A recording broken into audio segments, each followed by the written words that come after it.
নমস্কার। যুক্তি তর্ক সঙ্গে অর্কই আপনাদের স্বাগত। আপনাদের সঙ্গে আমি অর্কপ্রভ সরকার। অসম, কেরল এবং পুদুচেরিতে ভোট হলো। কেরলে তো এসআইআর হয়েছিল, তারপরে ভোট হলো, রেকর্ড টার্ন আউট। অসমে এসআইআর হয়নি, কিন্তু সর্বকালীন রেকর্ড হয়েছে আসামের ভোটের টার্ন আউটে এবং একই সঙ্গে পুদুচেরিতেও। অর্থাৎ এসআইআর এর পরে ভোটাধিকার চলে যাচ্ছে বলে যে গেল রব উঠেছিল, আমার মতে তাদেরকে আরেকবার চিন্তা করা প্রয়োজন। মানুষ কিন্তু উৎসবের মেজাজে কেরল, পুদুচেরি এবং অসমে ভোটে অংশ নিয়েছিলেন। নির্বাচন কমিশন শ্লাঘা বোধ করতেই পারেন। কেরলে এই ভোটটা মূলত প্রতিষ্ঠান বিরোধী, অসমে এই ভোটটা প্রতিষ্ঠানের পক্ষে। ঠিক যেমন 2025-এর শেষে বিহারে নীতিশ কুমারের এনডিএ সরকারের পক্ষে ইতিবাচক ভোট পড়েছিল, রেকর্ড টার্ন আউট হয়েছিল এসআইআর এর পরেও। আপনাদের এক স্বনির্বন্ধ অনুরোধ, এই চ্যানেলটি সাবস্ক্রাইব করবেন এবং থ্যাঙ্কস বাটনে ক্লিক করতে ভুলবেন না। দেখুন, সংবাদ মাধ্যম একটা প্রচলিত লব্জ খুব ব্যবহার করে, এটা অমুকের গড়, এটা তমুকের গড়। আমি প্রথম থেকে এই ধারণার সঙ্গে সহমত পোষণ করি না। গণতন্ত্রে কোনো নির্বাচনী কেন্দ্র কারোর গড় হতে পারে না। হতে পারে একজন 5 বার 6 বার জিতেছেন, তার মানে এটাই নয় যে তিনি ওখানে শেষ কথা বলবেন। ভোটের পাটিগণিত, মানুষের মনস্তত্ত্ব সবসময় একরকম থাকে তা তো নয়। সময়ের সঙ্গে সঙ্গে সেটা পরিবর্তন হতেই থাকে। বিজেপির সংকল্পপত্র প্রকাশিত হবে, এ বিষয়ে আমি আজকে কিছু বলছি না, অন্য প্রতিবেদনে নিশ্চয়ই বলবো। এবার প্রশ্ন হলো,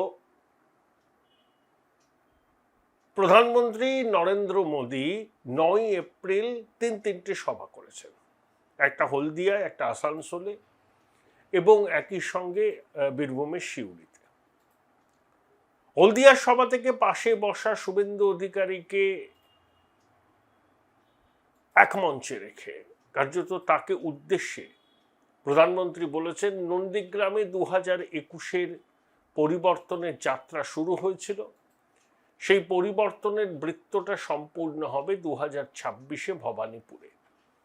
অর্থাৎ শুভেন্দু অধিকারী 1956 ভোটে নন্দীগ্রামে মুখ্যমন্ত্রীকে হারিয়েছিলেন। প্রধানমন্ত্রী নরেন্দ্র মোদীও দাবি করেছেন 2026-এ ভবানীপুরেও ইন্দ্রপতন হবে। তিনি দাবি করতেই পারেন, সেই দাবি যে সবসময় একেবারে হুবহু মিলে যাবে তা নয়, আবার মিলতেও পারে। আসলে এটা হচ্ছে প্রতিপক্ষের উপর একটা মনস্তাত্ত্বিক চাপ তৈরি করা। সেই কাজে যে বিজেপি 200% সফল, সেটা নিয়ে আর কোনো সন্দেহের অবকাশ নেই। আমায় তৃণমূলের বেশ কয়েকজন মন্ত্রী বলেছেন, এমনি জিজ্ঞেস করছিলাম ভোটের হাওয়া, ভোটের ফল, ঘুরে ফিরে তারা একটা কথাই জানতে চাইছেন, এই ভবানীপুরে কি হবে বলো তো। আমি বললাম, আপনারা শাসক দলের সব তাবৎ নেতা, আপনারা আমায় জিজ্ঞেস করছেন? আমি ভবানীপুরের ভোটারও নই। হ্যাঁ, আমি একটা কথা বললাম, হাড্ডাহাড্ডি লড়াই হবে, তার বাইরে তাদেরকে কিছু বলিনি। কিন্তু দিদিমণি যে আতঙ্কে আছেন, যে চাপে আছেন, সেটা তিনি কিন্তু বারবার নিজেই পরিষ্কার করে দিচ্ছেন। কিছুদিন আগে নেতাজি ইন্ডোরের সবাই বলেছিলেন, একটা ভোট হলেও আমি জিতব। বাগুইহাটি না পানিহাটি কোথায় গিয়ে বললেন, এতগুলো আম বাদ দিয়েছে, ভেবেছে কি আমাকে হারাবে? ঘেঁচু। অর্থাৎ অবচেতনে দিদিমণির মনে হচ্ছে বারবার লড়াইটা যত দিন যাচ্ছে তত শক্ত হচ্ছে। শুভেন্দু অধিকারী তৃণমূলের স্কুলে পড়েছেন, পাঠ নিয়েছেন, দিদিমণি কী কী রণকৌশল নিতে পারেন শুভেন্দু সেসব আগাম জানেন। এবং ভবানীপুর কেন্দ্র দিদিমণির জন্য মোটেই নিরাপদ নয়, মোটেই নয়। 51,000 ভোট বাদ গেছে তা বলে নয়, লোকসভা নির্বাচনে তো সামান্য কিছু ভোটে এগিয়েছিলেন, তাও ওই সংখ্যালঘু অধ্যুষিত ওয়ার্ডগুলো থেকে। সেখানে বিপুল সংখ্যক ভোটারের নাম বাদ গেছে এবং 5টা মিশ্র জনবসতি, বিশেষ করে হিন্দু অধ্যুষিত ওয়ার্ডে বিজেপি লিড পেয়েছিল। কিন্তু 5টা হিন্দু অধ্যুষিত ওয়ার্ডে বিজেপির লিড, মুসলমান অধ্যুষিত ওয়ার্ডগুলোতে তৃণমূলের লিডকে ছাপিয়ে যেতে পারেনি। এসআইআর এর পরে পরিস্থিতি তুল্যমূল্য হয়ে গেছে। সেটা দিদিমণি বুঝছেন না তা তো নয়, তার এটি নেটিভ ইন্টেলিজেন্স আগে যতটা প্রখর ছিল এখন ততটা প্রখর না হলেও তিনি বুঝতে পারছেন যে লড়াইটা কিন্তু যতদিন যাচ্ছে তত শক্ত। মুখে তিনি যাই বলুন না কেন, জিততেই পারেন, 1 ভোট কেন, 10,000 ভোটে, 20,000 ভোটে জিততে পারেন, আবার হারতেও পারেন 1 ভোটে বা 20,000 ভোটে। লড়াইটা এখন তুল্যমূল্য। শেষ প্রহরে কি হবে তার উপরে নির্ভর করবে ভবানীপুরের ভোট ভাগ্য। কিন্তু দিদিমণি যে চাপে আছেন সেটা দিদিমণি নিজে বারবার স্বীকার করছেন। ধরুন আপনি ভবানীপুরের বাসিন্দা, দিদিমণি ভবানীপুর বিধানসভা কেন্দ্রের বাসিন্দা, ওই অঞ্চলের অলিগলি চেনেন, বাড়ির কড়িবর্গা চেনেন, পাড়ার মানুষদের চেনেন, তার তো নাকে সর্ষের তেল দিয়ে ঘুমানো উচিত যে ভবানীপুরে স্বয়ং নরেন্দ্র মোদী প্রতিদ্বন্দ্বিতা করতে আসলেও আমার কিছু এসে যায় না, আমি একেবারে নিশ্চিন্তে থাকবো, আমি সারা বাংলা জুড়ে প্রচার করব। উনি 5-6 বার BLA 2 কাউন্সিলর সঙ্গে বৈঠক করেছেন, কর্মী বৈঠক করেছেন, বারবার করে বলছেন ভেবেছে আমাকে ভবানীপুরে হারাবে, ঘেঁচু হবে। বলছেন কেন আপনি? আপনার অবচেতনে হারের একটা আগাম সম্ভাবনা কাজ করছে, সেটা আপনি লুকোতে পারছেন না। দিদিমণি এমনিতে আবেগপ্রবণ মানুষ, তাই আবেগের বশবর্তী হয়ে কিন্তু নিজের মনের ভিতরে যে জমে থাকা বেদনা, সেই বেদনাটা বাইরে চলে আসছে। আপনি একেবারেই কনফিডেন্ট নন দিদিমণি, একেবারেই নন। আপনি যদি কনফিডেন্ট হতেন একবারের জন্য বলতেন না আমি 1 ভোটে জিতবো, নাম কেটেছে তো কি হয়েছে, ঘেঁচু করবে, আমি জিতবো, সব বলার কোনো দরকারই ছিল না। ভবানীপুরের প্রসঙ্গটা তিনি তুলতেনই না, তিনি যদি ভীষণ রকম আত্মবিশ্বাসী হতেন। দিদিমণির এই সমস্ত কথা চর্চাকে আরো ইন্ধন যোগাচ্ছে। তৃণমূলের র্যাঙ্ক অ্যান্ড ফাইলে অস্বস্তির চূড়াস্রোত বইছে এবং বিজেপি দ্বিগুণ উৎসাহে ঝাঁপিয়ে পড়েছে। দেখুন, দিদিমণি যখন প্রথমবার লোকসভায় গেলেন 84 সালে, তো সোমনাথ বাবুর বিরুদ্ধে তো কেউ প্রার্থী হতে চাননি। তৎকালীন প্রদেশ কংগ্রেস সভাপতি সুব্রত মুখোপাধ্যায় মমতাকে সুযোগটা দিয়েছিলেন। কেন দিয়েছিলেন? আরে সোমনাথ বাবুকে কি হারানো যায়? ঠিক আছে, একজনকে প্রার্থী করতে হবে কংগ্রেসের পক্ষ থেকে, ঠিক আছে, মমতা তখন তরুণ তুর্কি, ওকে একটা সুযোগ দেওয়া হোক। মমতা বন্দ্যোপাধ্যায় যে জিতবেন সেটা মমতাও ভাবতে পারেননি। অতি বড় কংগ্রেসীয় ইন্দিরা হাওয়ায় সোমনাথ চট্টোপাধ্যায় যাদবপুরে হারবেন এটা ভাবতে পারেননি। মমতা বন্দ্যোপাধ্যায় ঘরে ঘরে ঢুকে প্রচার করেছিলেন, একেবারে বাড়ির হেঁসেলে। এবং সোমনাথ বাবুর কিছু মন্তব্য, কে মমতা, আমাকে এখান থেকে কে হারাবে, এই যে মন্তব্য তিনি করেছিলেন তখন, সেগুলো জনদেবতা ভালোভাবে নেয়নি। তারা মনে করেছিল এটা দম্ভ অহংকারের প্রতিফলন। দিদিমণি প্রায়ই বলেন আমার মাথা নত করে দাও হে তোমার চরণ ধুলার তলে। তাহলে আপনি আপনার কনফিডেন্স ভালো, ওই যে বলছেন না 1 ভোট হলেও জিতবো, ঘেঁচু করবে। একদিকে আপনি প্রকাশ্যে আপনার দম্ভটাকে দেখাচ্ছেন, আবার অবচেতনে আপনার মনে যে ভয় আছে ভবানীপুর হারতে পারি, সেটাও কিন্তু সামনে চলে আসছে। এই যে স্নায়ুর যুদ্ধ নির্বাচনী ময়দানে, এটা খুব স্বাভাবিক। এই স্নায়ুর যুদ্ধে শেষ পর্যন্ত শেষ হাসি কে হাসবেন, এটাই তো প্রশ্ন। কিন্তু নরেন্দ্র মোদী একেবারে সাফসুত্র বলে দিয়েছেন, নন্দীগ্রামে 2021-এ পরিবর্তনের যাত্রা শুরু হয়েছিল, 2026 সালে সেই বৃত্ত সম্পূর্ণ হবে, অর্থাৎ ভবানীপুরে দিদিমণি হারবেন। দেখুন, অন্য কোনো নেতা বললে সেটাকে আমি বাজার গরম করার জন্য বলছেন, বিরোধী শিবিরে চাপ তৈরির জন্য বলছেন, এটা বলে দিলাম, বলতে পারতাম। কিন্তু নরেন্দ্র মোদী যখন কিছু বলেন, শেষ পর্যন্ত তিনি দেশের প্রধানমন্ত্রী, তার কাছে মাল্টিপল সোর্স থেকে ইনপুট আসে, সেন্ট্রাল আইবি থেকে শুরু করে নানাবিধ জায়গা থেকে ইনপুট আসে। তিনি যখন আত্মবিশ্বাসের সঙ্গে প্রকাশ্য জনসভায় এত মানুষকে সাক্ষী রেখে বলছেন যে ভবানীপুরে দিদিমণি হারবেন, সেটাকে কিন্তু উড়িয়ে দেওয়া যায় না। দেখুন, ওখানে সবই তো তৃণমূল।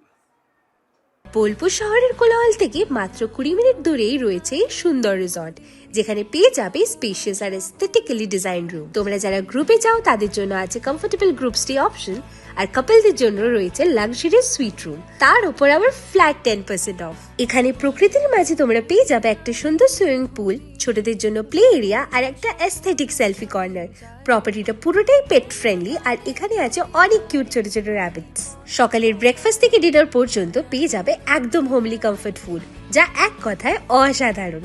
বেঙ্গলি কুইজাইনের সাথে সাথে পেয়ে যাবে চাইনিজ আর নর্থ ইন্ডিয়ান অপশন। বিকেলে বনফায়ারের আলো, বন্ধুদের সাথে আড্ডা আর খোলা আকাশের নিচে গ্রাম বাংলার হাওয়া, পুরোটাই এক অপরূপ অনুভব। তাহলে বলো, তোমরা কবে প্ল্যান করছো এই পিসফুল এসকেপটা? And don't forget to follow miss cupcake for more such travel updates.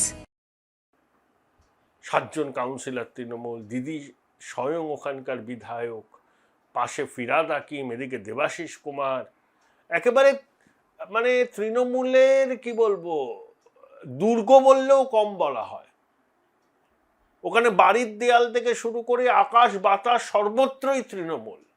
সেখানের প্রার্থী দিদিমণি, 15 বছরের মুখ্যমন্ত্রী, কথায় কথায় আর্তনাদ করছেন, এক ভোট হলেও জিতবো, ভোট কেটেছে তো কি করেছে, গেঁচু হবে, আমি জিতবো। এই কথাগুলো বলার অর্থ হলো মনের ভিতরে তার একটা গভীর সংশয় কাজ করছে, গভীর সংশয়। আরে 2011-তে বুদ্ধবাবু হেরেছিলেন একেবারে আনকোড়া মনীশ গুপ্তর কাছে।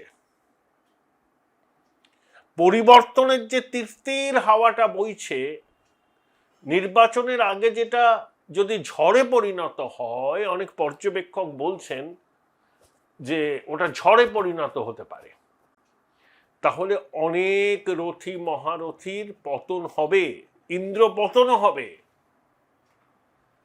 এটা নিয়ে কোনো সন্দেহের অবকাশ নেই। পশ্চিমবঙ্গের মানুষ বিশ্বাস করতে পেরেছিলেন যে বুদ্ধবাবু আনকোড়া মনীশ গুপ্তর কাছে 20,000 ভোটে হারবেন? কেউ বিশ্বাস করতে পেরেছিলেন? তৃণমূলীরা বিশ্বাস করতে পেরেছিলেন? শেষ মুহূর্ত পর্যন্ত তাদের কি অ্যাসেসমেন্ট ছিল? যে সরকারটা তাদের হয়ে যাবে, কিন্তু বামফ্রন্ট একটা বড় বিরোধী শক্তি হিসাবে থাকবে। কিন্তু মানুষ ডিসাইসিভ ম্যান্ডেট দিয়েছিল এবং বামফ্রন্ট সরকারকে মূল থেকে উৎখাত করেছিল। তার প্রমাণ হচ্ছে বুদ্ধবাবুর হারা, গৌতম দেবের হারা, কান্তি গাঙ্গুলির হারা, অসীম দাশগুপ্তর হারা, একঝাঁক মন্ত্রীর হারা, নির্মম সেনের হারা। অর্থাৎ মানুষ যখন পরিবর্তন করব বলে সংকল্প নেয়, তখন সেটা চতুর্দিকে ছড়িয়ে যায়। তখন ওই পরিবর্তনকামী মানুষের মধ্যে একটা ইউনিটি তৈরি হয়। সেই ইউনিটি ভাঙা কারুর পক্ষে সম্ভব নয়। তখনও বামফ্রন্টের দারুণ সংগঠন, প্রতিষ্ঠান বিরোধিতা আছে। বামফ্রন্ট ভাবতে পারে নিজেদের অষ্টম বামফ্রন্ট সরকার করতে পারবে না, তাদের অ্যাসেসমেন্ট ছিল 160। বুদ্ধবাবুর বিরুদ্ধে তৃণমূলের কেউ প্রার্থী হতে চায়নি। কে হারতে যাবে যাদবপুরে? মনীশবাবু ভলেন্টিয়ার করেছিলেন, তারপর বাকিটা ইতিহাস।